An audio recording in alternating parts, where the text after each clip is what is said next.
संघर राज्य उपसभापति अच्छी भारतीय मजदूर संघ द्वारा परिचालित all Odisha anganwadi ladies workers association Rayagada जिला प्रतिनिधि मानकर एक बैठक रामनागुड़ा ब्लॉक अंतर्गत गुमड़ाटार आयोजित होता।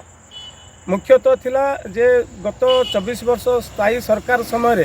अंगनवाड़ी भौणी मानकर विभिन्न दाबी को बारंबार आम उपस्थापना करिया पर मध्य सरकार ताप्रति तिले मात्र कर्णपार कर आ वर्तमान नूतन सरकार आछंती जे डबल इंजिन सरकार कहते तेणु ए सरकार उपर आमर गोटे आशा अच्छी। तेणु आमर विभिन्न दाबी नहीं जिलापाल माने समस्त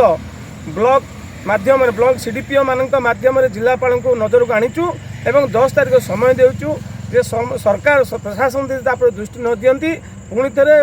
बड़ धरणर आंदोलन सह जिला प्रशासन सहित आलोचना करने गोटे आमर आलोचना होता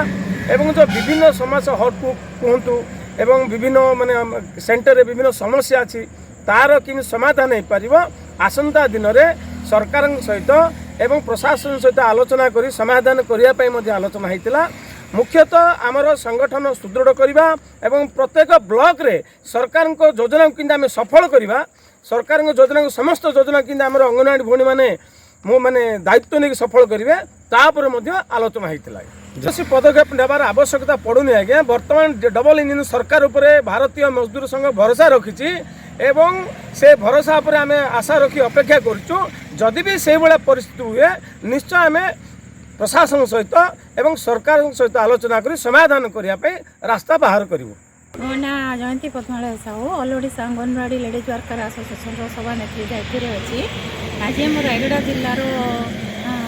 बैठक थिला रामनागुड़ा ब्लॉक कुमुड़ा ठारे बैठकटा थिला। आज बैठक नवा कारण है आमर विभिन्न समस्या नहीं कि सीडीपीओ मान जरिया